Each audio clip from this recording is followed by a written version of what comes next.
Good evening madam. Good evening అమ్మా. గ్రహయుద్ధంలో కూడా కొన్ని డౌట్స్ ఉన్నాయి మేడం. చెప్పండి. ఇప్పుడు సూర్యుడికి దగ్గరగా వచ్చిన గ్రహాలు కంబస్ట్ అయిపోతున్నాయి మేడం. అవి చూస్తే వాటి డిగ్రీలు తక్కువగా ఉన్నాయండి. అవును, మన మన లెక్క ప్రకారం ఏ ఏదైతే తక్కువ డిగ్రీలో ఉంటే ఆ గ్రహం గెలుస్తుంది అనుకున్నాం కదా. ఇప్పుడు అవును. కంబస్ట్ అయిపోయిన గ్రహం కూడా పవర్ గా ఉంటుందా, ఎలా ఉంటుందండి? ఆ విషయం ఎలా తెలియాలి? ఎస్, ఓకే అండి, గుడ్ క్వశ్చన్.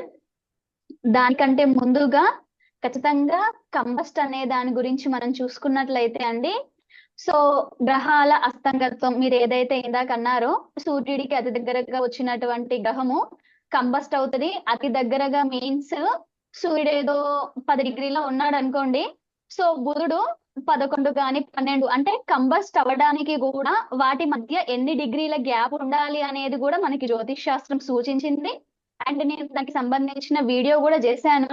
సో మనందరం చాలా పుస్తకాల్లో చదువుకున్నప్పుడు కూడా తెలుస్తుంది ఒక్కొక్క గ్రహము.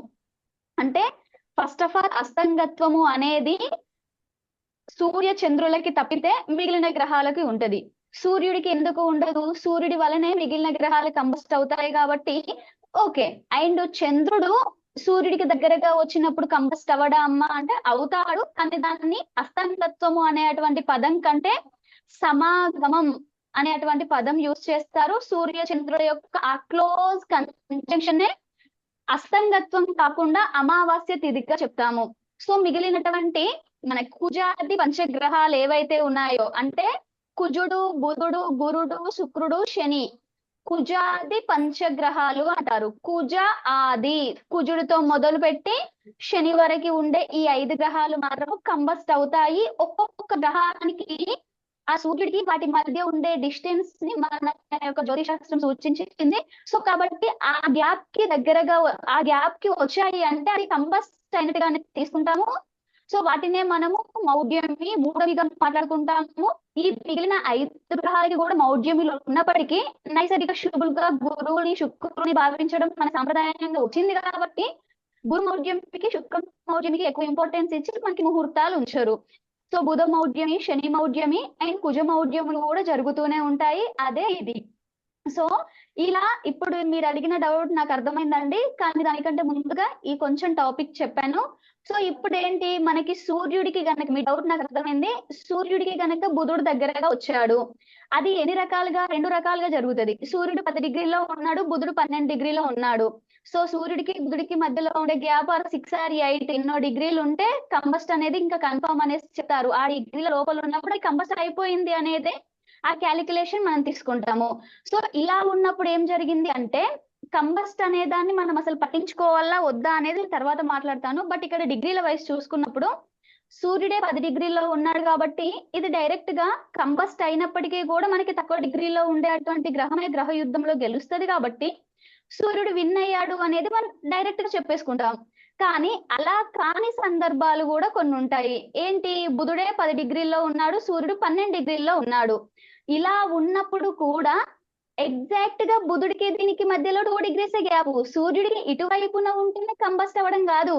ఈ 6 డిగ్రీలు 8 డిగ్రీల తేడానో సూర్యుడికి 2 దిక్కులా ఉన్నా కూడా అది కేవలం ఒకే రాశిలో కూడా కాదు, పక్కన రాశిలో ఉన్నప్పుడు కూడా కంబస్ట్ అవుతుంది.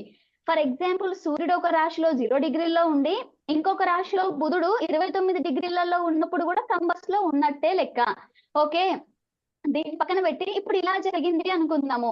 మరి అప్పుడు బుధుడేమో 10 డిగ్రీల్లో ఉన్నాడు. మన యొక్క గ్రహ యుద్ధంలో ఫార్ములా ఏంటి అమ్మా, మనకి తక్కువ డిగ్రీలో ఉండేవారు విన్ అవుతారు అని అనుకున్నాము. మరి ఇక్కడ మన జాతకంలో చూసుకుంటేనేమో బుధుడు కంబస్ట్ అయిపోయాడు. మరి అలాంటప్పుడు అసలు కంబస్ట్ మీన్స్ ఏంటి? బలం కోల్పోవడము.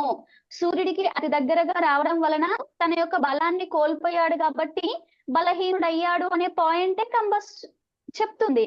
సో మళ్ళా అలా చెప్పినప్పుడు ఇక్కడ బుధుడు 10 డిగ్రీల్లో ఉన్నప్పుడు ఈయన ఎట్లా విన్ అవుతారు అనేది మీరు అడిగినటువంటి క్వశ్చన్ చాలా చాలా మంచి ప్రశ్న, పెంచడానికి చాలా హెల్ప్ చేస్తుంది. సో ఇది అండి.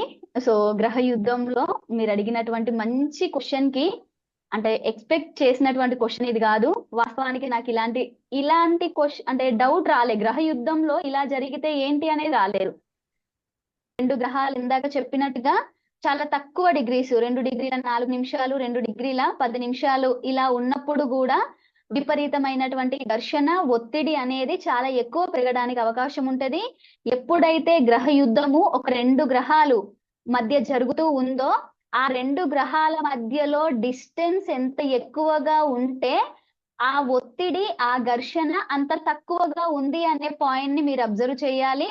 ఈ 2 గ్రహాల మధ్య ఎంత డిస్టెన్స్ తక్కువగా ఉంటే ఓకే. ఇక్కడ కూడా మనము గ్రహ యుద్ధము దీని గురించే ఇంకా కంప్లీట్ చేద్దామండి.